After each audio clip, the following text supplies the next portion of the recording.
Hello everyone, मैं math गुरुजी Dhananjay sir. आप सभी लोगों को सबसे पहले जो है नए वर्ष की ढेर सारी शुभकामनाएं।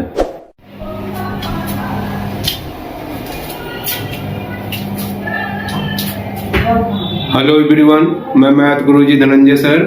आज हम स्टैटिक्स का दूसरा पार्ट बताने जा रहे हैं, उसको आप लोग ध्यान से देखें और वीडियो को अधिक से अधिक लाइक, सब्सक्राइब और शेयर जरूर करें।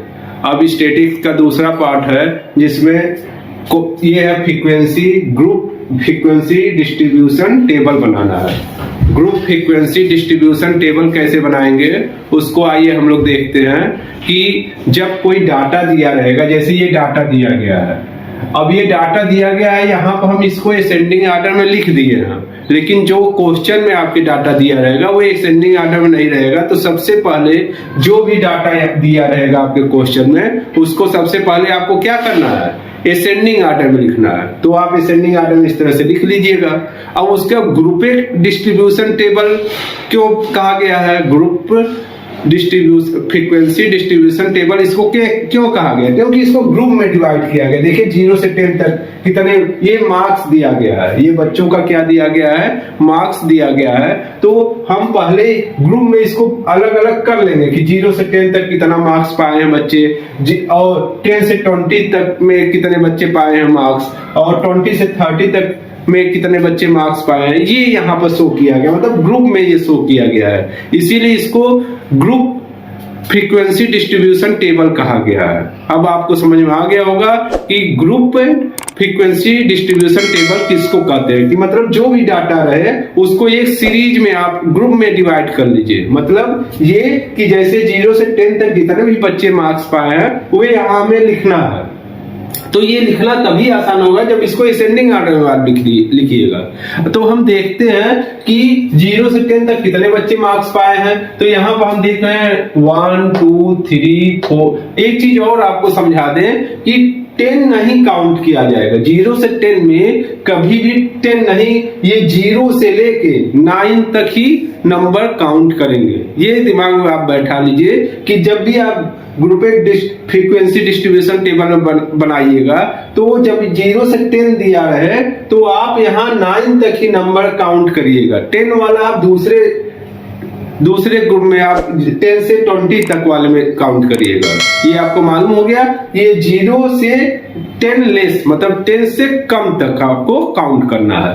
तो हम यहाँ पर काउंट कर रहे हैं। तो ये देखिए दिया गया 0 से 10 तक के बीच में। तो ये है 1 2 3 4 5 6 7 8 दिया गया है। कितना दिया गया है, 8 दिया गया है। तो 8 को टैली मार्क्स में आप पहले लिख लीजिए। तो ये हो जाएगा ऐसे 1 2 3 4 और आप ऐसे क्रॉस करें 5, उसका 6 7 8 हो गया। तो 8 मार्क्स हो गया। तो ये फ्रीक्वेंसी आप लिख दीजिए 8। क्या हो जाएगा, 8 हो जाएगा। फ्रीक्वेंसी कितना हो जाएगा, 8 हो जाएगा। अब इसमें 10 से 20 तक में भी देखिए काउंट करिए कितने हैं। तो 1 2 3 4 5 6 7 8 9 10 11 एक बार और काउंट कर लें, क्योंकि थोड़ी सी भी गलती अगर हुई तो पूरा गलत हो जाएगा। तो एक बार और काउंट करते हैं 1 2 3 4 5 6 7 8 9 10 11। तो 11 है तो 11 आप यहाँ लिख दीजिए। 1 2 3 4 फिर 5 फिर उसका 6 7 8 9 10 और ये हो गया 11 यहाँ आप लिख दीजिए ऐसे 11 ये हो गया। अब उसका 20 से 30 के बीच में देखिए काउंट करिए कितने हैं। तो 20 से 30 के बीच में 1 2 3 4 5 6 7 8 9 लोग हैं तो 9 ऐसे आप लिख दीजिए। 9 स्टूडेंट है। 1 2 3 4 5 6 7 8 9 हो गया, यहाँ 9 लिख दीजिए। ये हो गया। अब 30 से 40 के बीच में कितने हैं। तो 1 2 3 4 5 6 7 है तो आप 7 ऐसे लिख दीजिए। 1 2 3 4 5 6 7 हो गया। अब 40 से 50 के बीच में देखिए 1 2 3 4 5 है तो आप ऐसे 5 लिख दीजिए। ये 5 हो गया। यहाँ पर ये कितना था, 7 है तो 7 यहाँ लिख दीजिए। ये 5 है तो 5 हो जाएगा। अब देखिए बच्चे कितने हैं, टोटल बच्चे कितने हैं, 8 और 11, 19 और 9 कितना हो जाएगा 28 और 7 28, 29, 30, 35 और 5 कितना हो जाएगा 40 हो जाएगा। कितना हो जाएगा 40। तो ये टोटल स्टूडेंट कितने हो गए 40 हो गए। अगर आपसे ये पूछा जाए कि आप एक डाटा दे दिया जाए और आपसे ये कहा जाए कि आप फ्रीक्वेंसी ग्रुप पे फ्रीक्वेंसी डिस्ट्रीब्यूशन टेबल बनाइए या फ्रीक्वेंसी टेबल बनाइए, तो आप इस तरह से आप बना दीजिएगा। इसमें कुछ चीजें हैं वो भी पूछी जाती है, कुछ क्वेश्चन है ये भी पूछे जाते हैं, उसको आप लोग समझ लीजिए। जैसे पहला क्लास इंटरवल, पहला डिफिनेशन ये क्लास इंटरवल, इसमें क्या है तो क्लास इंटरवल किसको कहते हैं ये देखिए। ये जो है ये 0 से 10 तक, तो 0 से 10 तक ये क्लास इंटरवल है, CLA class interval. Class interval कितना है 0 से 10 तक। 0 से 10 तक क्या है क्लास इंटरवल। तो ये समझ लीजिए क्लास इंटरवल अगर आपसे पूछा जाए तो आप 0 से 10 तक बता दीजिए, 10 से 20 तक, ये सब क्लास इंटरवल है। उम्मीद है आपको ये समझ में आ गया होगा। अब क्लास लिमिट क्या है ये समझिए। क्लास इंटरवल आपको समझ में आ गया, अब क्लास लिमिट क्या है। तो क्लास लिमिट पहले वाले में देखिए, क्लास लिमिट जो है पहले वाले में क्या है, तो पहले वाले में क्लास लिमिट 0 है और 10 है, मतलब 0 और 10 के बीच में रहना चाहिए, 0 और 10 के बीच में रहना चाहिए। ये समझिए कि ये इसका क्लास लिमिट क्या है 0 से 10 के बीच क्लास लिमिट यही है। तो आपको अच्छे समझ में आ गया होगा कि क्लास लिमिट उसको कहते हैं जो क्लास ये ग्रुप में जितने नंबर आप ले सकते हो, 0 से 10 के बीच में नंबर ले सकते हो, तो एक क्लास ग्रुप ए लिमिट हो गया। अपर लिमिट क्या है, तो पहले क्लास में देखिए अपर लिमिट क्या है 10 है।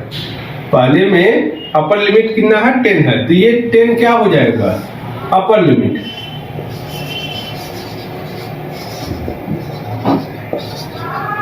अपर लिमिट क्या हो जाएगा अपर लिमिट 10 हो जाएगा। और लोअर लिमिट क्या होता है ये समझ लिए। तो ये 0 जो हो जाएगा, 0 जो होगा लोअर लिमिट हो जाएगा। क्या हो जाएगा लोअर लिमिट हो जाएगा। अपर लिमिट आ गया, लोअर लिमिट आ गया। क्लास साइज क्या होता है ये देखिए। क्लास साइज किसको कहते हैं इसको आप लोग ध्यान से देखिए। तो क्लास साइज इसमें देखिए गैपिंग कितने की है, मतलब ये 10 में से 0 माइनस करिएगा कितना आएगा 10 आएगा ना। क्लास साइज या क्लास विड्थ क्या होता है, तो क्लास साइज या क्लास विड्थ क्या होता है, आप जो अपर लिमिट है उसमें से लोअर लिमिट क्या कर दीजिए माइनस कर दीजिए। अपर लिमिट में से लोअर लिमिट माइनस कर दीजिएगा तो क्लास साइज या क्लास विड्थ आ जाएगा। मतलब ये जैसे इसका मान लीजिए क्लास साइज पूछा जा रहा है तो 10 में से आप 0 माइनस कर दीजिए तो कितना आ जाएगा 10 आ जाएगा। तो ये ही इसका क्या हो जाएगा क्लास साइज हो जाएगा। अब उसके बाद अगर आपसे ये पूछा जाए कि क्लास मार्क्स क्या है, क्लास मार्क्स उसको कहते हैं कि मिड नंबर, किसी भी क्लास का मिड नंबर अगर हम निकाल दें वही क्लास मार्क्स हो जाएगा। जैसे पहले वाले का क्लास का अगर क्लास मार्क्स निकालना हो पहले वाले का तो ये 0 + 10/2 कर दें, 0 + 10/2 तो ये कितना आ जाएगा 5 आ जाएगा। तो इसका क्लास मार्क्स पहले का क्या हो जाएगा 5 आ जाएगा। कितना आ जाएगा 5 आ जाएगा। उम्मीद है ये क्वेश्चन आपको समझ में आ गया होगा कि ये क्लास मार्क्स किसको कहते हैं। जैसे दूसरे का अगर क्लास मार्क्स पूछा जाए तो 20 और 30 को प्लस कर दीजिए, 10 + 20/2 डिवाइड कर दीजिए तो ये कितना आ जाएगा 15 आ जाएगा। तो ये क्या हो जाएगा क्लास मार्क्स हो जाएगा। अब क्लास फ्रीक्वेंसी देखिए, अब ये लास्ट डेफिनेशन है उसको आप लोग ध्यान से समझिए कि क्लास फ्रीक्वेंसी क्या होता है उसको आप लोग ध्यान से देखें कि क्लास फ्रीक्वेंसी उसको कहते हैं जैसे यहाँ पर क्लास दिया गया है कि यहाँ पर कितने मार्क्स दिए गए हैं, ये जो है 8 बच्चे पाए हैं 0 से 10 मार्क्स, 0 से 10 मार्क्स जो है 8 बच्चे पाए हैं। तो यहाँ पर पहले वाले क्लास में 0 से 10 तक कितने बच्चे पाए हैं मार्क्स 8। तो ये क्लास फ्रीक्वेंसी आ जाएगा कि 0 से 10 तक में 8 बच्चे जो है मार्क्स पाए हैं इसी के बीच। तो ये क्या हो जाएगा, क्लास फ्रीक्वेंसी हो जाएगा। उम्मीद है आपको ये क्वेश्चन अच्छे से समझ में आ गया होगा, और वीडियो को अधिक से अधिक लाइक, सब्सक्राइब और शेयर जरूर करें। Thank you.